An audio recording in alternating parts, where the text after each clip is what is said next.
Before meal kits and drive-through dinners, American kitchens followed a different rhythm. In the glow of avocado green stoves and checkered tablecloths, one red spoon name quietly shaped supper across the country: Betty Crocker. Her cookbooks promised comfort, reliability, and a little post-war optimism on every plate. But time moves on, and many of those once-beloved dishes slowly disappeared from our tables. Tonight, we're opening the pantry of memory to revisit 10 hearty suppers that families once gathered around, recipes that carried stories, stretched budgets, and warmed households. Let's step back into that vanished era and rediscover what made these meals unforgettable.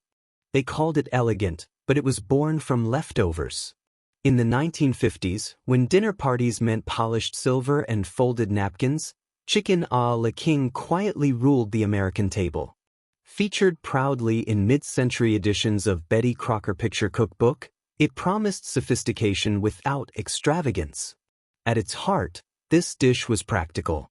Tender chunks of cooked chicken were folded into a creamy sauce made from butter, flour, milk, and chicken broth. Bright green peas and diced pimentos added color, because in the post-war years, presentation mattered. America was embracing convenience, and canned vegetables became symbols of modern progress. Nothing about this supper felt accidental. It reflected a nation stepping confidently into a new era of abundance.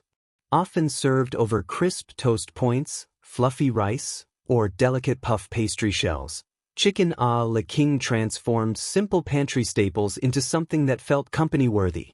For many families, it was the meal brought out when guests arrived unexpectedly or when Sunday supper needed a touch of ceremony.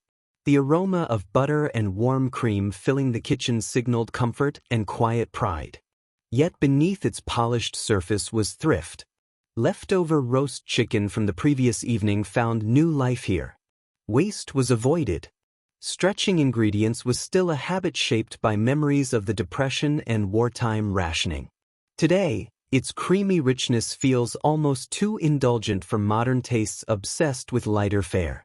But once, this dish represented hospitality, resourcefulness, and the promise of a brighter future, served steaming in a porcelain dish at the center of the table. In kitchens where budgets were tight but appetites were big, one bubbling casserole became a quiet hero. Tuna noodle casserole wasn't glamorous, and it certainly wasn't exotic, but it filled plates and brought families back to the table night after night. When it appeared in mid-century editions of the Betty Crocker Picture Cookbook, it quickly earned its place as a dependable supper staple. This dish was born from the rise of convenience foods. Canned tuna, condensed cream of mushroom soup, and dried egg noodles represented a new kind of modern cooking.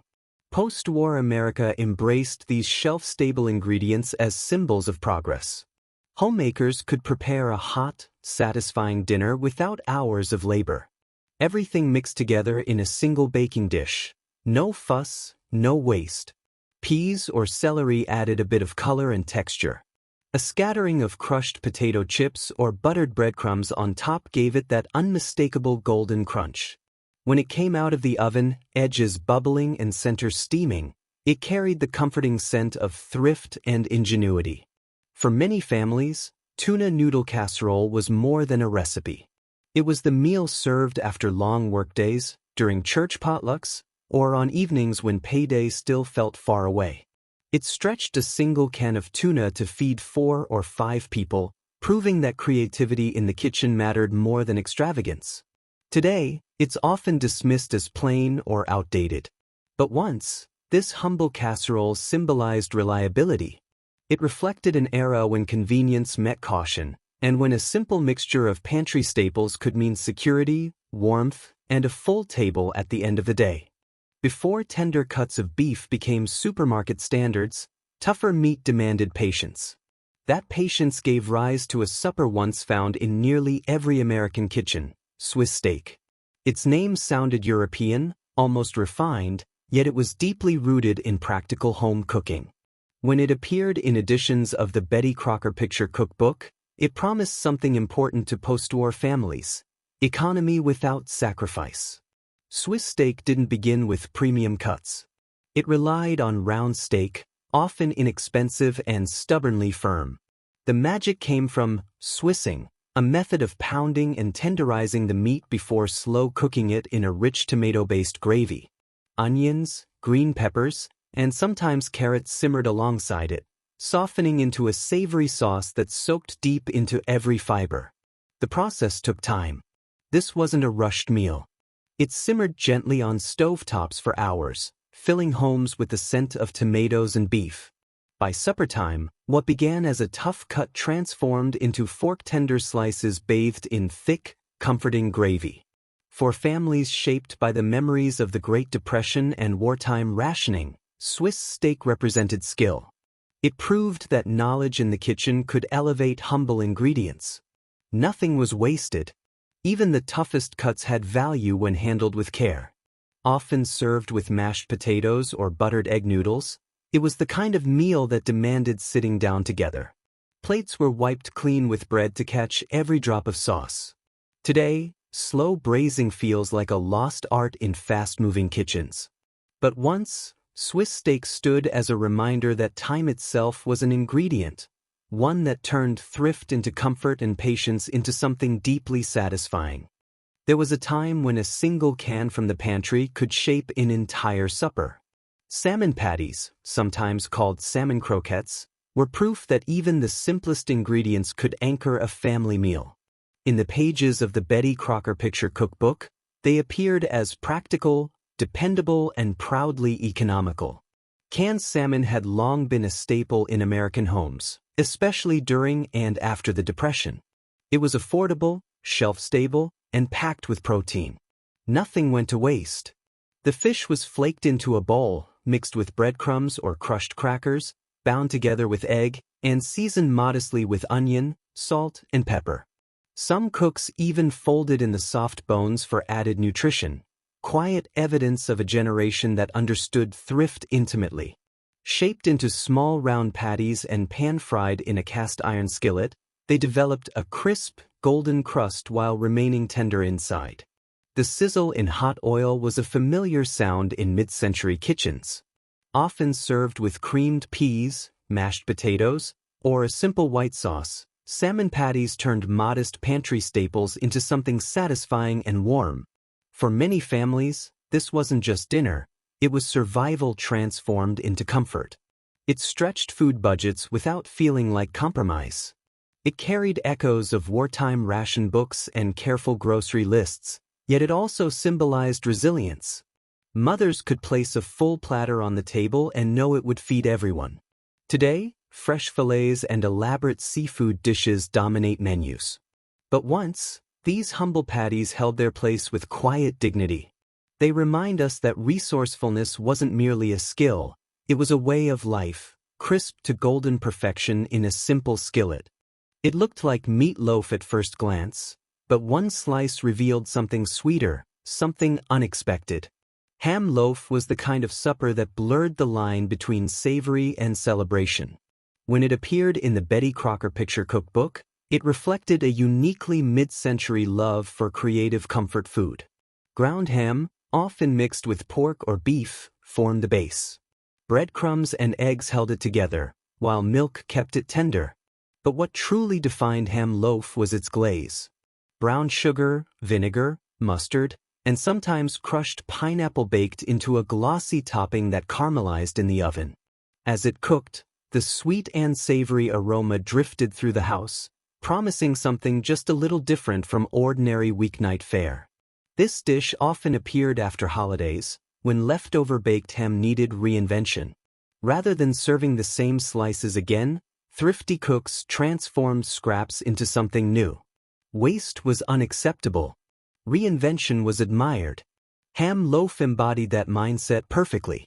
Served in thick slices, usually beside scalloped potatoes or buttered green beans, it felt hearty and generous. The glaze would drip slightly onto the plate, creating a syrupy contrast to the savory interior. Children often loved its subtle sweetness, while adults appreciated its practicality. Ham loaf also captured the experimental spirit of 1950s kitchens. Pineapple rings, fruit glazes, and bold flavor pairings were signs of modern culinary confidence. America was prosperous, and dinner reflected that optimism. Today, its sugary glaze may feel out of step with contemporary tastes. Yet once, ham loaf stood proudly at the center of the table, proof that leftovers could be reborn into something festive, familiar, and unmistakably mid-century American.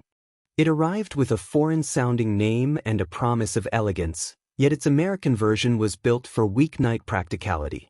Beef stroganoff first gained popularity in the United States during the 1950s and 60s, when international flavors felt exciting but still needed to fit into busy home kitchens. In the pages of the Betty Crocker picture cookbook, it became approachable, simplified, and unmistakably American. Traditionally inspired by Russian cuisine, the original dish relied on tender beef and a delicate sour cream sauce. But the mid-century adaptation embraced convenience. Strips of beef, often sirloin or even ground beef, were browned quickly in a skillet. Onions softened alongside them, releasing a savory aroma that signaled supper was on its way. Instead of complex reductions, canned condensed soup stepped in, blending with sour cream to create a rich, creamy sauce in minutes. Egg noodles were the foundation. Wide, buttery ribbons cradled the sauce, soaking up every bit of flavor. A sprinkle of parsley on top gave it a touch of color, a small nod to presentation in an era that valued tidy, attractive plates. Beef stroganoff represented something larger than flavor. It symbolized America's growing curiosity about the world beyond its borders. Families could serve a dish with European roots while still relying on familiar pantry staples. It felt adventurous without being intimidating.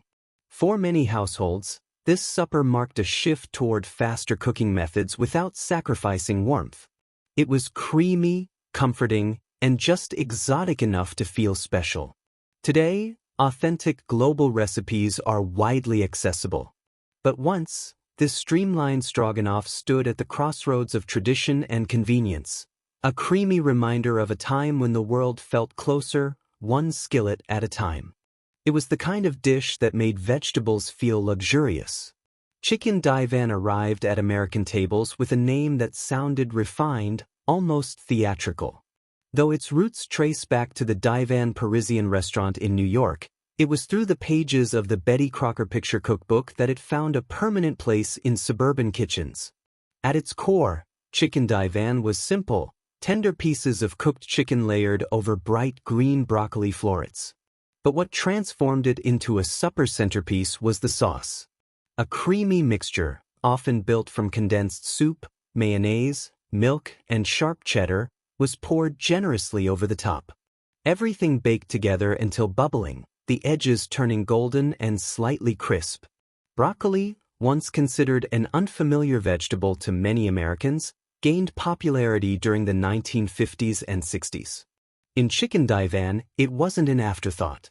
It stood proudly beneath the rich sauce, balancing indulgence with color and texture. For mothers hoping to serve something both nutritious and satisfying, this casserole felt like a victory. Often presented in a glass baking dish straight from the oven, it carried a sense of occasion. It appeared at church gatherings, neighborhood potlucks, and Sunday suppers when guests were expected.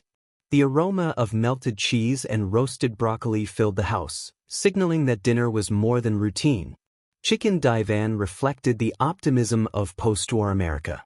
It combined convenience ingredients with a touch of elegance, proving that home cooking could feel sophisticated without being complicated.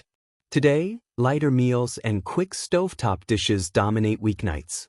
Yet once, this bubbling casserole symbolized comfort with a hint of refinement, a creamy reminder of an era when even broccoli could take center stage at supper. They had a curious name that made children smile and adults raise an eyebrow. Porcupine meatballs weren't exotic, and they certainly weren't fancy, but they carried a charm that defined mid-century suppers. When featured in the Betty Crocker picture cookbook, they proved that imagination could turn the simplest ingredients into something memorable. The recipe was built around ground beef and raw rice mixed together in a bowl. An egg bound everything, while onion, salt, and pepper added quiet flavor. The mixture was shaped into firm meatballs and placed gently into a skillet or baking dish. Then came the tomato sauce, sometimes plain canned tomatoes, sometimes blended with a bit of sugar or Worcestershire sauce for depth. As the meatballs simmered, something almost magical happened. The rice inside began to cook and expand, pushing outward through the surface of the beef. Tiny white grains poked out in every direction, giving the meatballs their playful porcupine appearance. It was a small visual surprise that made an ordinary dinner feel special. This dish was practical at heart. Rice stretched a modest amount of beef into a meal that could feed a large family. In homes still shaped by memories of rationing and careful budgeting, stretching protein mattered. Every ingredient had purpose. Served alongside mashed potatoes or simple buttered vegetables, porcupine meatballs were hearty and filling. The tomato sauce soaked into everything on the plate, tying the meal together. Today, the name alone feels like a relic of another time. But once, these humble meatballs represented creativity in the kitchen, a reminder that even during ordinary weeknights, a little imagination could make supper feel comforting, clever, and entirely unforgettable. Before bottled sauces lined supermarket shelves, Sloppy Joes simmered slowly on stovetops across America. Long before the canned versions became standard, this sandwich was a homemade mixture, savory, slightly sweet, and unapologetically messy. When it appeared in the Betty Crocker picture cookbook, it was presented not as fast food, but as dependable family fare. Ground beef formed the base, browned carefully with chopped onions and sometimes green peppers. Tomato sauce or ketchup gave it body, while a splash of vinegar or Worcestershire sauce added tang. A spoonful of brown sugar balanced the acidity, creating that familiar sweet and savory profile that defined the dish. It simmered gently until thick, filling the kitchen with a scent that promised comfort. Unlike tidy sandwiches, Sloppy Joes demanded napkins. The meat mixture was spooned generously onto soft hamburger buns, often spilling over the sides. That messiness became part of its identity. Children loved it. Parents appreciated how far a single pound of beef could stretch when combined with simple pantry staples. In the 1950s and 60s, this supper reflected practicality. It was affordable, quick to prepare, and satisfying after long workdays or busy school afternoons. It also became a staple in cafeterias and community gatherings, where feeding many mouths efficiently mattered. Served with potato chips or a scoop of coleslaw, it felt casual and unpretentious. There was no ceremony, just warm sandwiches passed across the table. Today, artisanal burgers and gourmet sandwiches dominate menus. But once, the humble Sloppy Joe stood as proof that comfort didn't need refinement. It simply needed warmth, flavor, and the willingness to embrace a little delicious disorder at supper time. It carried an international name, yet it was unmistakably American. Chop suey, as it appeared on mid-century supper tables, bore little resemblance to traditional Chinese cuisine. Instead, it evolved into a comforting, tomato-rich pasta dish that quietly became a household staple. In the Betty Crocker picture cookbook, this American-style chop suey reflected both curiosity and convenience. Ground beef sizzled first, browned with chopped onions and sometimes green bell peppers. The aroma was familiar, hearty, dependable. Then came canned tomatoes or tomato sauce, poured generously into the skillet. Elbow macaroni, already boiled until tender, was stirred into the mixture, absorbing the sauce as everything simmered together. Some versions included a dash of Worcestershire sauce or a pinch of sugar to round out the flavor. Unlike the stir-fried dishes served in Chinese restaurants, this chop suey was thick, almost stew-like. It was spooned into bowls or onto plates in generous portions, often topped with a sprinkle of grated cheese. It wasn't exotic, it was filling. In New England homes especially, it became synonymous with weeknight practicality. This dish symbolized a uniquely American adaptation of global influence. During the mid-20th century, families were becoming more aware of international cuisines, yet they reinterpreted them through familiar ingredients. Chop suey became less about authenticity and more about accessibility. It was affordable, hearty, and easy to prepare in a single pot, qualities that mattered deeply in busy households. Leftovers reheated well, making it stretch even further. Today, authentic regional dishes from around the world are widely available. But once, American chop suey stood proudly at the table, a reminder of an era when curiosity met convenience, and supper reflected both imagination and necessity in equal measure. Some of these suppers may seem simple now, even old-fashioned, but once they were the heartbeat of American kitchens. They filled homes with warmth, stretched tight budgets, and brought families together night after night.